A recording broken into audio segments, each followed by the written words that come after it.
Alright everybody, we are moving on to part 12 now of the step-by-step series for cleaning the Singer Model 337.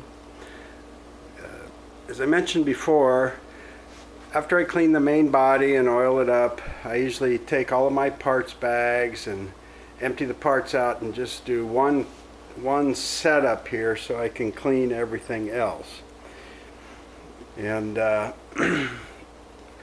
I'm going to try and set up the tripod so you can see me working here at the sink. This is the kitchen sink, and just so you know, I got permission from the queen of the kitchen to do this. So I have her approval, and usually because the sink is nice and shiny when I'm done anyway. So I have the crud cutter, and I have my toothbrush in case I hit anything stubborn, and a light duty sponge that I often use on these cover parts. And I'm going to clean the bottom plate and oil pan too, because it can get greasy and it doesn't smell good. So I'll show you how to gently clean that, and I do recommend that. It takes a while for that pad to dry. But hang on and let me set up the tripod here, and then I'll be back. Okay, this I think turned out better than I thought it would. The first thing I usually clean is this bottom plate, and if it's really in bad shape, I'll run the vacuum over it first. But as I've said a couple times in this video, this machine really wasn't too bad. So I just give it a light spraying here on the back, and one here, and as you may have noticed in the outdoor video, it cuts the grease real quick. I don't know how good that shows in the video, but I'm already getting brown spots in the sink, so I let that soak a little bit. And by the way, when you spray this, it brings out all the smell of the soaked in oil. These covers, the plastic and metal cover plates, clean up real easily and real quick. You can see it's already kind of getting that stuff off. I'll spray the handle good here, especially in there and where they had that greasy knob. And let's get this real quick.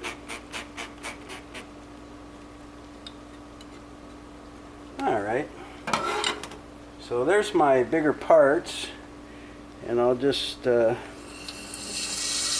start running a little water here, and it's wet, and I just give them a quick wipe down like this. I used to just use Joy or Prel dish soap, but this just works so much better on grease. As I rinse these off, I set them on the other side of the sink to drip dry. You're seeing how that's good, that's done. Little plate here, and the crud cutter is a little slippery on these metal and plastic parts, so it's a good way to tell that the rinsing is done is all of a sudden they feel squeaky clean. We'll get the hand wheel up here, and I think I'll give that another little squirt inside, and just run the toothbrush around in there a little bit just to make sure that everything is loosened up and ready to rinse out. There's a little bit of that dried brown grease right there.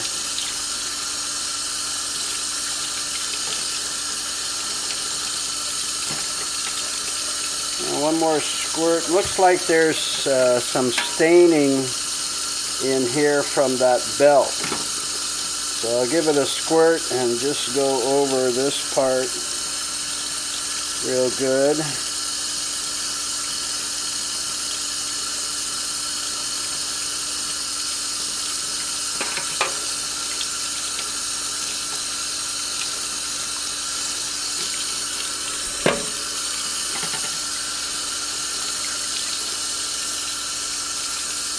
So you can see this, it's very quick, it's real easy. These I didn't have to use a sponge or a scrub brush or anything on. Now this will have a tendency, you can see here, to start lifting up a little bit. So you just want to make sure you're using cold water. And rinse it first from the top, and the water's going to get behind this anyway, and that's why you don't want it too hot or too full blast. I had one of these come off once, and you can put it back on. They're kind of crimped around the edges, but it was kind of a pain. But do not scrub this with a sponge or the toothbrush, because when it's wet, the fibers will be damaged. So just rinse it real good till you see it running clear with no soap bubbles or anything out of the bottom. And this I usually set outside to dry. And it's Arizona, so sometimes it can be 2 or 3 hours. Sometimes I just leave it out there all day. But you definitely want it to be good and dry. If you do use a hair dryer to dry it, don't do it full blast and don't do it on hot. Because you don't want this. You see how it's kind of, I hope you can see how it's kind of wrinkled there. And that'll all flatten back and lay back down as it dries. And it will smell, well, it won't have any smell now, and it'll be very flat and very clean. So just be careful with that while it's wet, because this is fragile and will tear or smudge up. Now for these small parts, I just take everything that was in my particular bag and I put them in this strainer, and then I'm just going to give them a good couple of squirts here and mix them up a little bit, get the other side. Yeah, it's already clean and coming off like that. I'll let those soak just for a moment here while I get these other parts that I drip dried, and I'll lay them out on my towel.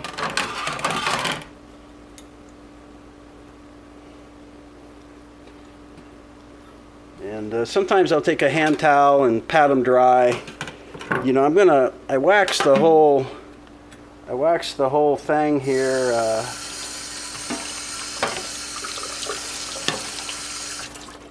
When I'm finished the restoration. So if they've got some water spots on these parts, it doesn't bother me at all, because they'll come right off when I wax. That got much cleaner in there.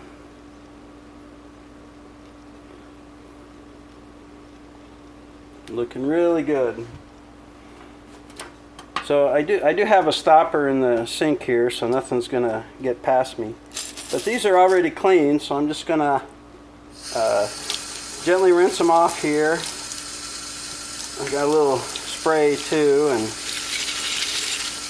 sometimes I'll cup it like that and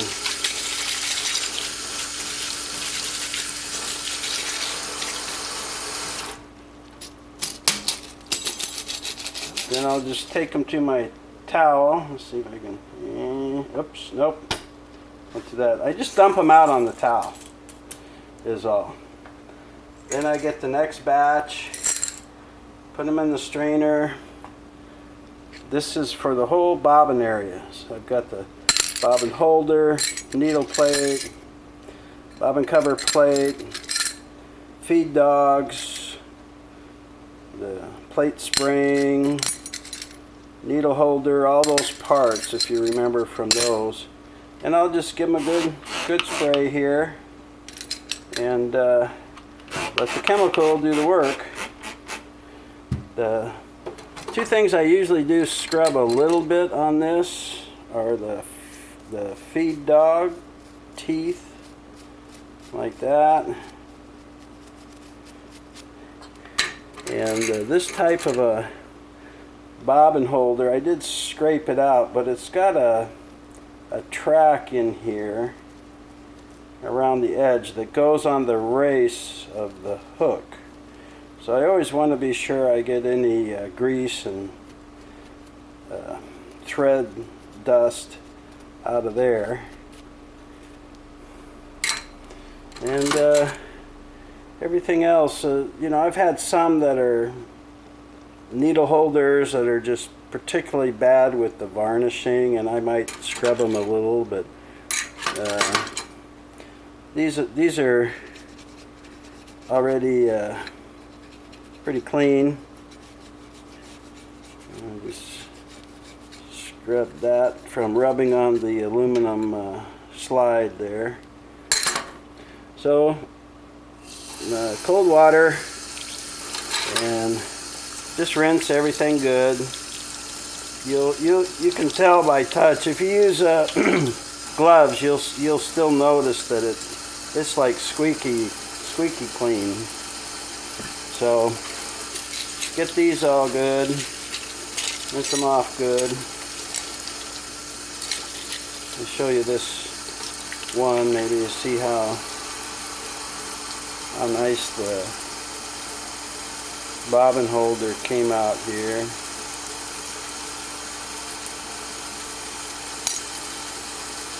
There's the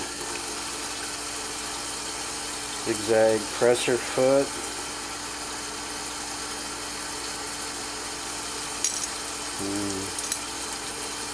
There's the needle holder. So again, rinse them good, dump them on the towel, and we're done. I'll do one more for you here. I'm going to do the light fixture that I took apart, and the spool pin. I want to show you these plastic parts.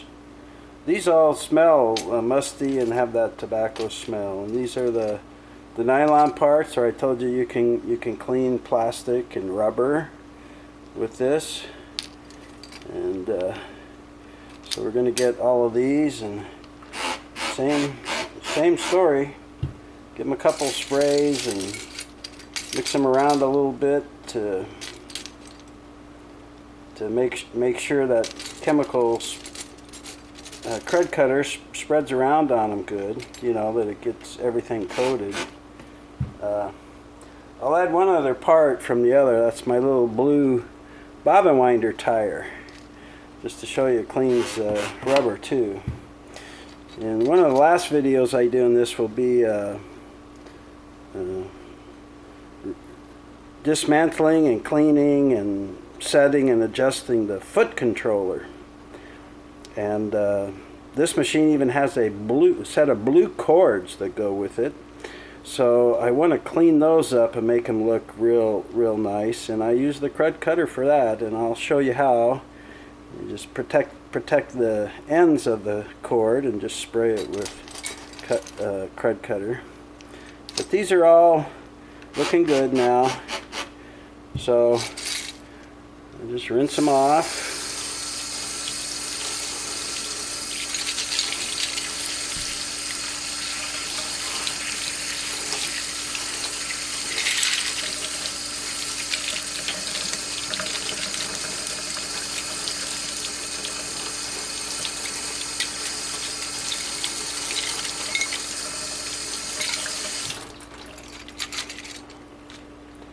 So there's the light bracket with the screw and everything. See how pretty that cleaned up. And then this two-piece bracket that kind of snaps together around the end of the wire for the light, and then screws together. And the nylon adjustment washer and the nylon spacer washer. So they all come. They just come inside out. You know, the screws. Any of these, like that's a little dark. I may run the wire brush over that with the Dremel. But to get all the grease and crud off of there, so I'll empty that out. Then I would just continue on with all those little parts and pat them dry. If you're in a hurry, you know, you can blow dry them with a hair dryer if you want. Then set this outside. It doesn't have to be in direct sunlight. It can be, but I usually put it on its side like this for a while, and then later I'll lay it flat for the final drying. And this will come all back down nice. So that's how I clean the small parts. I'm not going to make you watch me do all the other parts, because I'm sure you get the idea now. It's my 99-cent strainer. And let's see, what am I going to do next? I guess when I get these all cleaned up, I would start looking at them and polishing anything. I think what I'll do first in the next video is I will look over and go over all the tension parts. Now here's the old tension spring. It looks pretty good. But I think I'll go ahead and put the new one on there since it was like $1.50. So, but I'll do all the tension parts, and then I'll show you how to rebuild the tension unit back onto the machine and set the tension on it and test it like that, maybe. So that's it for cleaning the small parts today. Thanks for tuning in, and I hope you'll stay tuned and watch the next video. Take care.